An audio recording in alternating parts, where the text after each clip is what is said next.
Every new discipline affects the rest. Every new discipline makes a difference. That's why action is so important. The smallest action, the least action. The action that you won't think will matter. It all matters. Take it. Because when you start accomplishing and the value starts to return, you'll find inspiration to do the next one and the next one and the next one. But for this whole process to work for us, we must first master the art of discipline, self-discipline, consistent self-discipline. It doesn't really matter how smart you are or how much you know if you don't use it. It doesn't really matter that you graduated magna cum laude if you're stuck in a low-paying job. It doesn't really matter if you attended every seminar that comes to town if you don't apply what you've learned. Better than knowledge is applied knowledge. And once we've applied our knowledge, we must study the results of that process. Apply our knowledge, study the results. Refine our approach. Finally, by trying and observing and refining and trying again, our knowledge will inevitably produce worthy results, admirable results. And with the joy and results of our efforts, we continue to apply, to learn, to observe, to fuel our ambition with the positive reinforcement of continued progress. Pretty soon, we'll find that we're swept into a spiral of achievement, a vertical rise to success. It takes consistent self-discipline to master the art of setting goals, to master the art of time management, to master the art of leadership, to master the art of parenting and relationships. If we don't make consistent self-discipline part of our daily lives, the results we seek will be sporadic and elusive. It takes a consistent effort to truly manage our valuable time, or we'll be consistently frustrated. Our time will be eaten up by others whose demands are stronger than our own. It takes discipline to conquer the nagging voices in our minds. The fear of failure, the fear of success, the fear of poverty, the fear of a broken heart. It takes discipline to keep trying when that nagging voice within us brings up the possibility of failure. It takes discipline to admit our errors and recognize our limitations. The voice of the human ego speaks to all of us. Sometimes the voice of ego says that we should magnify our value beyond our results. It leads us to exaggerate, to not be totally honest. It takes discipline to be totally honest, both with ourselves and with others. It takes discipline to change a habit, because habits are formed a little bit each day, every day, every day. Once habits are formed, they act like a giant cable. They act like a nearly unbreakable instinct that only long-term disciplined activity can change. You just got to go home and make a list after today. And here's the question to ask as you make this personal list. What am I not doing that would be easy to do? That could greatly change my health, my wealth? What am I not doing I'm neglecting that would be easy to do? Just go home and answer that question personally. You don't have to put the answers on a public bulletin board. This is just all personal stuff. But here's how you get a miracle going for your life. Number one, do what you can. Get a list of the stuff you could do and you haven't done, postpone, and start cleaning that up. You can't start at a better place for personal change. That'll affect your bank account, affect your future, affect your income, affect everything. You can't start a better life change process than cleaning up what you should be doing. The man says, well, my mother lives down in Florida. Should have written her 6 months ago. I just can't seem to get that letter written. I'm asking you to get that letter written, clean that up, and don't walk like other people walk. Don't postpone like other people postpone. You say, well, is it as simple as writing a letter? And the answer is yes. Where else would you start for life change, personal change? Now, here's the second part of the miracle. Number one is do what you can. Here's number two, do the best you can. If that's not your philosophy, I would ask you to amend it. Let me give you the best of ancient script. Here's what it says. Whatever your hands find to do, do it with all your might, do it with all your strength, and do it with all your power. What a good philosophy. That kind of philosophy will revolutionize your life if you haven't picked it up lately. Guy slips in late, company doesn't seem to mind, slips out early, first one in the parking lot, heading for happy hour. Stretches his break, comes early for lunch, late back from lunch, company doesn't seem to notice.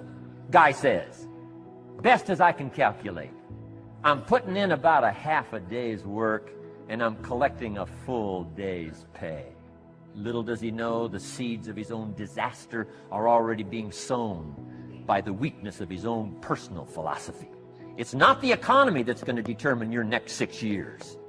It's your philosophy about labor and about activity and about miracle and soil and seed and sunshine and rain and the economy and the banks and the money and the companies and the schools and what's going on. It's your philosophy and your attitude and then your ability to take action. All of that we call the process of life change, miracle working. Consistent self-discipline. Set up a discipline when the emotions are high and the idea is strong and clear and powerful. That's the time to set up the discipline. Somebody talks about good health and you're stirred. Say, right, I need to get a book on nutrition. Get the book before the idea passes and before the emotion gets cold. Go for the book. Start the library. Start the process. Fall on the floor. Do some push-ups. Action. Got to take action. Otherwise, the wisdom is wasted. Otherwise, the emotion soon passes. Unless you put it into a disciplined activity. Capture it. Disciplines is called how to capture the emotion and how to capture the wisdom and translate it into equity. Disciplines. You start walking around the block, it'll inspire you to get an apple. Get an apple, it'll inspire you to get a book. Get a book, it'll inspire you to get a journal. Get a journal, it'll inspire you to grow, develop some skills. All disciplines affect each other. Every lack affects the rest. Every new affects the rest. The key is to diminish the lack and set up the new. And you've started a whole new life process. Also, one more thought on discipline. Here's the greatest value of discipline. Self-worth. Self-esteem. People are teaching self-esteem these days, but they don't connect it to disciplines. The least lack of discipline, and it starts to erode our psyche. One of the greatest temptations is to just ease up a little bit, right? The slightest lack of doing your best starts to erode the psyche. Instead of doing your best, doing just a little less than your best. Sure enough, you say, well, it's just going to affect my sales. No, it's going to affect your consciousness. It's going to affect your philosophy. Now you've begun in the slightest way to affect your own philosophy. Here's the problem with the least neglect. Neglect starts as an infection. And if you don't take care of it, it becomes a disease. And one neglect leads to another. And the worst of all, when neglect starts, it diminishes our self-worth, our self-confidence, our self-value. You say, well, how can I get back my self-respect? I'm telling you, you don't have to go to 29 classes. All you have to do is start the smallest discipline that now corresponds to your own philosophy, like I should, and I could, and I will. No longer will I let neglect stack up on me so that I will have the sorry scenario 6 years from now, giving some excuse instead of celebrating my progress. That's the key to discipline. Okay? Let's get kids involved in the least of disciplines. One more, and then one more, and then another one, and then another one, and then some more. And the first thing you know, you're starting to weave the tapestry of a disciplined life into which you can pour more wisdom and more attitude and more strong feeling, more faith and more courage. Now you've got something, a vessel in which to put it. And now the equities start to flow. And the early return, I'm telling you, if you'll start this process, the early return will have you so excited, you'll commit yourself to this strategy for the rest of your life. You'll never go back to the old ways. Join a new crowd. Join a new group. The disciplines to do it. Take action. Now here's the other side of discipline. If there's considerable time that passes between the moment of awareness and the time of our implementation, then that is called procrastination. Procrastination. Doing it tomorrow instead of today. Procrastination. An almost exact opposite of discipline. The voice within us says, get it done. Discipline then says, do it now. Do it to the best of your ability, today, tomorrow, and always. until finally the worthy deed becomes instinctive. Procrastination says later, tomorrow, whenever I get a chance. Procrastination also says do what is necessary to get by or to impress others. Do what you can, but not what you must. In every circumstance we face, we are constantly presented with these two choices. Do it now or do it later. Discipline and procrastination. A choice between a disciplined existence, bearing the fruit of achievement and contentment, or procrastination, the easy life for which the future will bear no fruit, only the bare branches of mediocrity. The rewards of a disciplined life are great, but they're often delayed until some time in the future.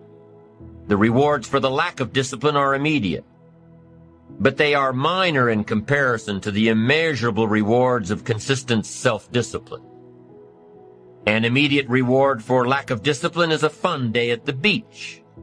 A future reward of discipline is owning the beach. For most, we choose today's pleasure rather than tomorrow's fortune.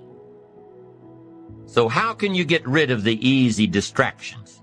How can you keep your mind on what you're trying to do?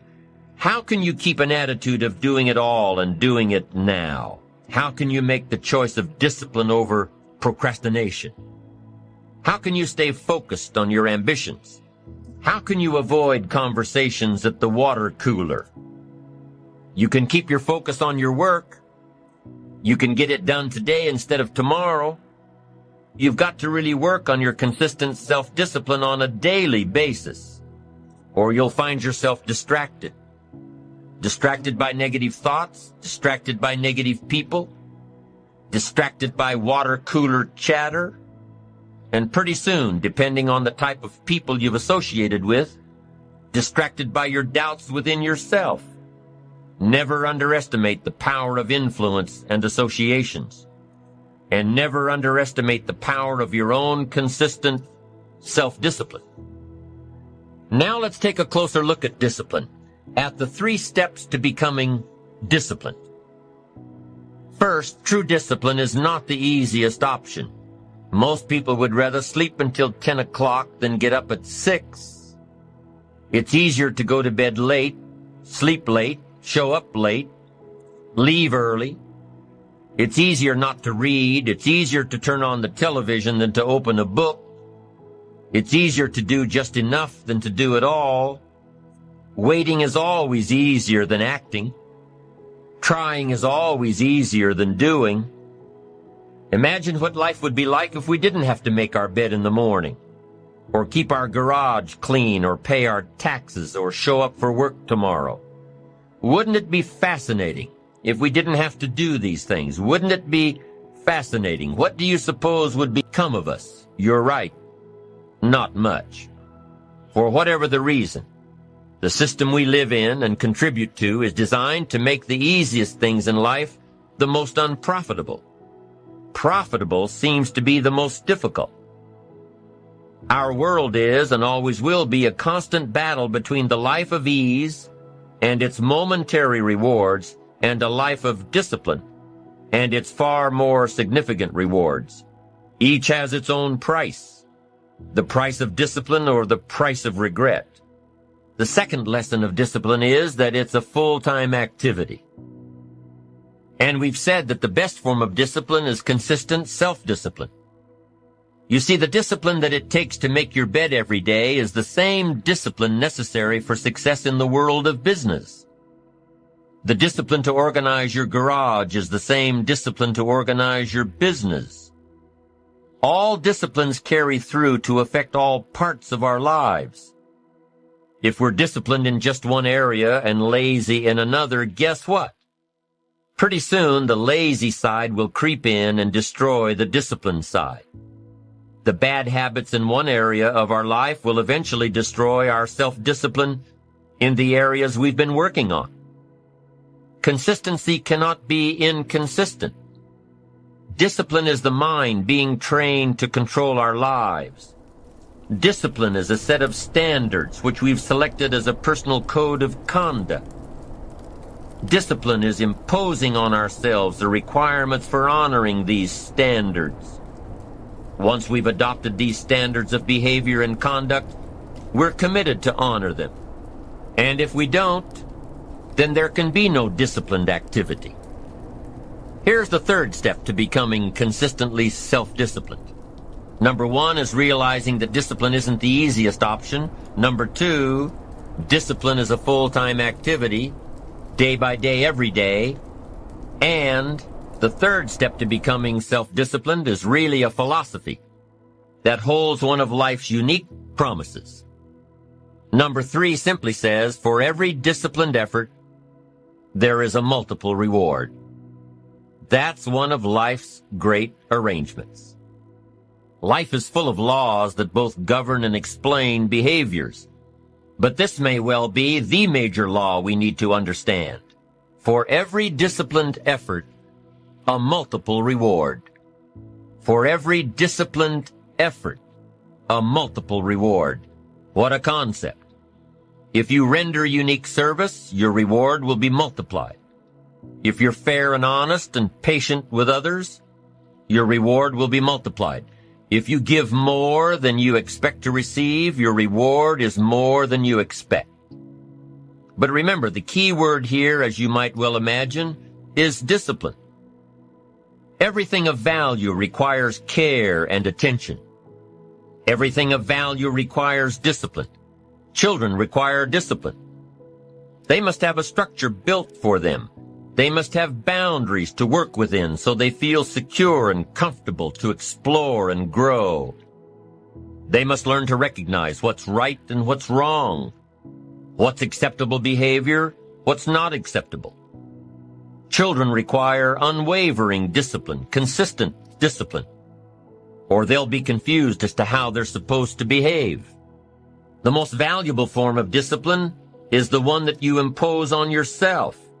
Don't wait for things to deteriorate so drastically that someone else must impose discipline into your life. Wouldn't that be tragic? How could you possibly explain the fact that someone else thought more of you than you thought of yourself? That they forced you to get up early and get out into the marketplace when you would have been content to let success go to someone else who cared more about themselves? Your life, my life, the life of each one of us is going to serve as either a warning or an example. In the end, it is your own discipline that acts as the magic catalyst to give substance and depth to your ambition, to achieve your own plans and dreams, to have what you want to have, and to become what you want to become. Your consistent self-discipline is the magic catalyst.